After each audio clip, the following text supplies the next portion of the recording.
Syekh Yusuf Al-Makassari Tajul Khalwati, lahir di Goa. Yusuf nama dia, Makassari nama kampungnya orang Makassar. Tajul Khalwati, Taj crown mahkota, Khalwati nama tarekat yang dia ambil di Baghdad, Irak, namanya tarekat Khalwatiyah. Di Sulawesi Selatan tarekat Khalwatiyah masih ada, diamalkan sekarang. Nama mursyidnya Puang Makkah.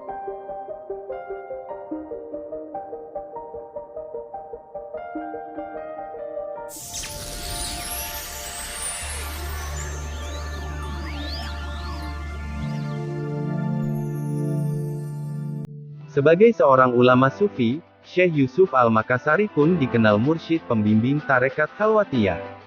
Meski demikian, mubalik kelahiran Goa, Sulawesi Selatan, pada 1037/1627 itu juga bisa mengajarkan tarekat lainnya. Misalnya, Qadiriyah, Naksabandiyah, Ba'lawiyah, dan Syatariyah. Itu semua sesuai ijazah yang pernah ia terima.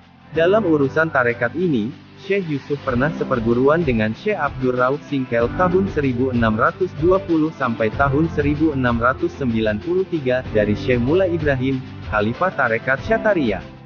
Abdur Rauf Singkel mengajarkan tarekat Syatariyah di Singkel, sehingga silsilah syekhnya sama dengan Syekh Yusuf. Ajaran pokok tarekat Syekh Yusuf berkisar pada usaha manusia untuk mendekatkan diri kepada Allah SWT yang mengacu pada peningkatan kualitas akhlak yang mulia serta penekanan amal solih dan zikir.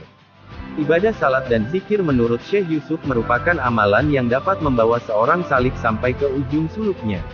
Dengan demikian, kedudukan zikir dalam tarekat Syekh Yusuf menempati posisi yang sangat penting. Setiap pengikutnya wajib mengamalkan zikir, baik secara perorangan maupun kelompok. Tentang pokok-pokok ajaran tarekat dan seluk-beluknya, di antaranya dapat kita temui penjelasan Syekh Yusuf dalam risalahnya berjudul An-Nafatu As-Sailaniyah.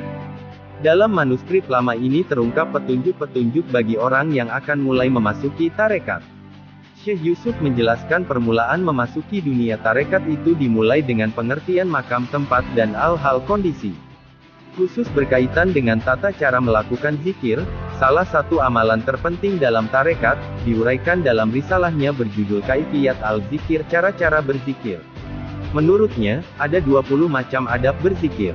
5 di antaranya mengenai hal-hal yang hendaknya dilakukan sebelum berzikir. 5 macam itu, katanya, sebagai berikut.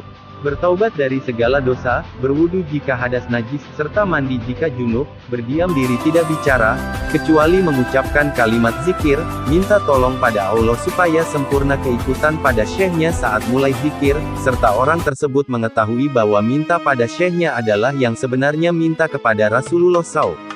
Sebab, syekhnya itu sebagai penggantinya dan Rasul adalah Khalifah Allah. Bagi Syekh Yusuf, fungsi tarekat adalah menjaga berlangsungnya penghayatan agama bagi anggotanya. Fungsi lainnya, agar syariat dan hakikat tetap dijalankan dalam semua perilaku keagamaan. Kualitas hidup yang dimotivasi dari nilai-nilai agama maupun dari pengetahuan tasawuf, jelasnya, amat berguna bagi pembentukan etos dan pandangan dunia. Orientasi kerja anggota tarekat adalah penuh keyakinan diri dan percaya diri bahwa kehidupan ini harus dijalani dengan kerja keras untuk memperoleh anugerah bagi keselamatan di dunia dan di akhirat. Selain beberapa risalah yang disebut di atas, sedikitnya ada 20 judul buku telah ditulis Syekh Yusuf. Hampir semuanya dalam bahasa Arab. Di antaranya yang terkenal adalah Zubdat al-Asrar fi Tahqiq Bad Masyarif al-Ahyar, Taj al-Asrar fi Tahqiq Mashrab al-Arifin min al-Istiksyar, dan Matalib as-Salikin, Fat Kaifiyah az-Zikr. Karyanya yang paling populer, yakni Safinat an-Najah, yang hingga kini masih banyak diajarkan di berbagai pesantren. Di Museum Pusat Jakarta, juga didapati sekitar 10 manuskrip Syekh Yusuf yang belum diterjemahkan.